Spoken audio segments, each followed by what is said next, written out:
counsel here for the plaintiff? Yes, Judge Hillman, Cezanne Barda. Well, you're an attorney, sir? Yes, sir. Oh, okay. All right. I couldn't tell based on the way you're dressed. We do expect lawyers to wear ties and suits for court proceedings, Mr. Barda. Yes, Your Honor, I completely apologize. There are two attorneys that handled our docket via Zoom today. Both failed to appear. I don't know why, and now I'm scrambling. I apologize. Okay. All right. Is Ruth Conway present? Yep. Okay. Good afternoon. All right. So this is plaintiff's motion for summary disposition. Ms. Conway, the plaintiff filed a request to have a judgment granted in this matter.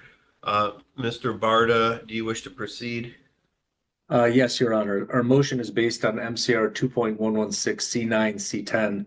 We don't believe there's a genuine issue of material fact to move forward to trial. This is a straightforward collection matter whereby it was original creditor of Credit One Bank. LVNB purchased that, and all the chain of title and bill of sale documentation is attached to our motion. We also have billing statements showing charges made and payments made, which comports with the account stated theory in the state of Michigan. The address on those billing statement matches the same address where the proof of service went for this file. And we also have an affidavit from our client stating how much is owed at this time.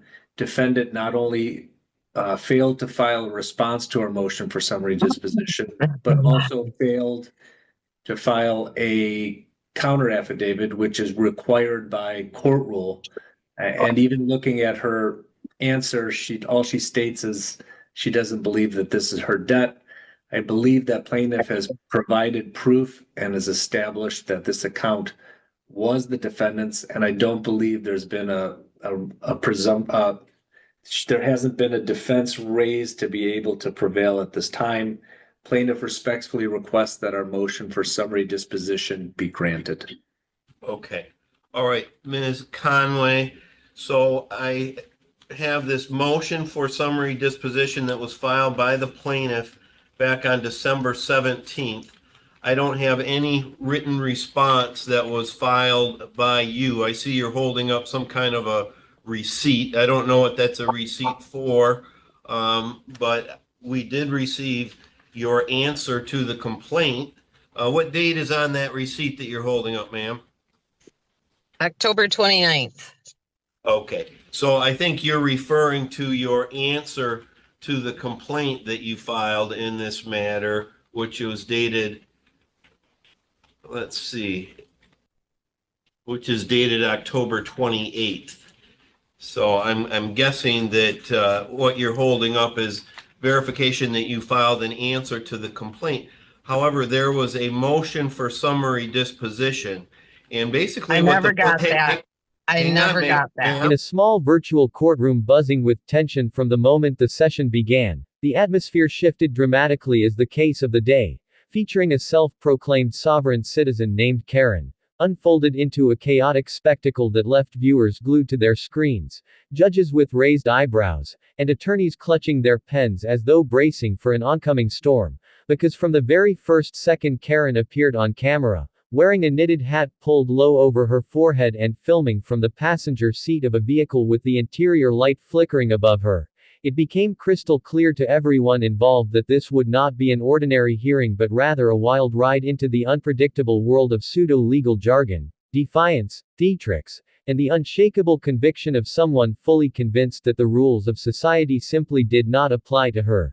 Judge Hillman, experienced and composed as always, opened the session with a polite but firm greeting, scanning the gallery of Zoom screens arranged before him, each box containing a different participant, including the defense attorney adjusting his tie, the prosecutor reviewing a stack of documents, and a handful of spectators who had tuned in expecting the usual procedural matters but instead found themselves front-row witnesses to one of the most dramatic sovereign citizen moments of the year.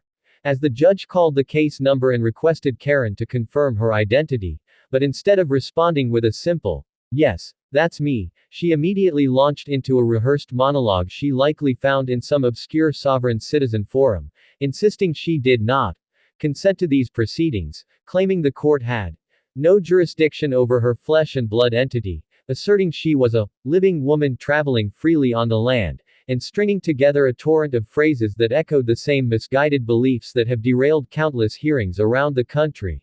The prosecutor momentarily lowered his glasses, looking simultaneously entertained and exhausted, while the defense attorney exhaled deeply, clearly having been through this routine before. Yet Karen continued, raising her finger toward her camera and repeating that she was not the corporate fiction named in the documents, and that she was present only as a third-party intervener, all while the judge calmly maintained his posture, waiting patiently for her to finish her tirade before attempting once more to bring the hearing back to reality, stating gently but sternly that this was a court of law, that the charges were real, that she was required to participate properly, and that the court did, in fact, have jurisdiction. However, Karen was having none of it, cutting him off with a dramatic, "I do not stand under your authority," prompting the judge to arch a brow. A small but noticeable shift in expression that longtime viewers knew signaled the beginning of what they called Judge Hillman's zero-tolerance mode, an unspoken shift from patient educator to firm enforcer, because while he was known for giving people every chance to comply, he was equally known for refusing to let disrespect or disorder hijack his courtroom, virtual or not. After several more failed attempts to secure basic cooperation, the judge instructed Karen to stop interrupting, warning her that failing to follow lawful court orders could result in contempt, but rather than responding with caution, she escalated further, raising her voice and proclaiming that he was part of a fraudulent maritime system, governed by secret contracts, that the American flag in the courtroom had gold fringes symbolizing war authority, and that she refused to participate in what she dramatically called an unlawful tribunal, which caused visible discomfort among the other participants who were now shifting in their seats, exchanging uneasy glances, and waiting to see how far she would go. The judge, maintaining composure, attempted to proceed with the hearing by summarizing the purpose of the day, addressing the compliance issues related to her previous court orders, specifically her failure to appear in person for a mandatory check-in and her refusal to complete the required documentation. But as soon as he mentioned the phrase, court orders, Karen erupted again, repeating that she did not recognize the authority, that she had rescinded her participation in all government contracts, and that no man or woman on earth had the right to compel her, to which the judge, now visibly done with the theatrics, leaned slightly forward and began speaking in a tone that commanded attention, explaining step by step why her claims were not legally valid, why her beliefs were based on internet myths, why the court unquestionably held jurisdiction, and why her refusal to comply would result in consequences far more serious than the original matter at hand. He delivered this explanation with such clarity and force that even the spectators watching online, many of whom were familiar with sovereign citizen ideology, felt the weight of his words as he dismantled each of her pseudo-legal statements with calm authority, stating that freedom did not mean exemption from law, that personal belief did not override legal obligation, and that participation in society required adherence to established processes designed to protect both rights and public order. But despite the judge giving her every opportunity to course correct and cooperate, Karen doubled down again, claiming she was traveling, not driving, that she was not subject to statutory requirements, and that the court had no lawful standing, all while the judge reminded her that the meeting was being recorded and that repeated obstruction could lead to additional charges, but she pressed forward, claiming each order was void on its face, each document fraudulent, and each piece of evidence inadmissible under natural law, creating a surreal loop of defiance and denial that tested the judge's patience to its limit.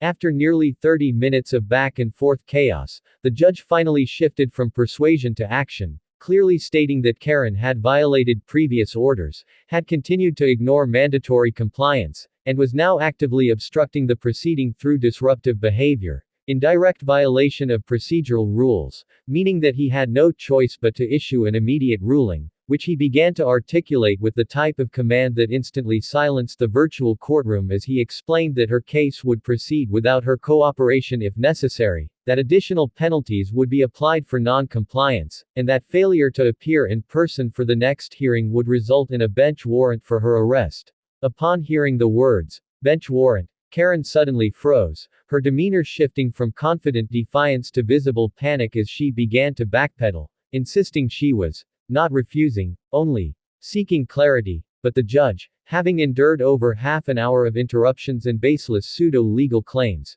continued with the ruling uninterrupted, making it clear that the law could not bend to unrealistic fantasy and that the court would not participate in or validate her beliefs by engaging with them any further. He concluded with a powerful statement that echoed through the courtroom, reminding everyone that the rule of law existed not to oppress, but to maintain fairness and order, and that sovereignty did not mean isolation from consequence or exemption from societal responsibility. With that final declaration, he issued his rulings, confirmed the next mandatory date, and ended the hearing with a decisive click, leaving Karen staring into her phone screen with a mixture of disbelief and frustration as the rest of the participants logged out in stunned silence. Some relieved, some exhausted, and many knowing they had just witnessed yet another unforgettable moment in the never-ending saga of sovereign citizens meeting the immovable force of an experienced, no-nonsense judge who refused to let courtroom theatrics overshadow legal truth. And as the video later circulated online, viewers flocked to the comment sections, discussing every detail, applauding the judge's patience, dissecting Karen's claims, and learning the valuable lesson that while anyone can claim sovereignty, the law remains the law, and it always, unfailingly, shows up to remind the world that authority is not a suggestion, but a structure upon which society depends, a structure that stands firm no matter how dramatically someone tries to challenge it. In this case, captured in a digital courtroom, would go on to serve as yet another example of how judges, armed with composure and clarity, continue to dismantle pseudo-legal myths one hearing at a time, reaffirming that while the sovereign citizen movement thrives online, it collapses rapidly when forced to confront the reality of an actual courtroom and an actual judge who refuses to be intimidated, confused, or derailed by theatrics. And thus, the saga of Karen, her declarations of independence from legal jurisdiction, and her dramatic refusal to acknowledge authority became not only a viral moment but a cautionary tale, illustrating the clash between internet-fed ideology and the unwavering structure of judicial procedure, reminding viewers everywhere that the courtroom is a place of law, not fantasy, and that no amount of rehearsed rhetoric can dismantle the foundation upon which justice stands.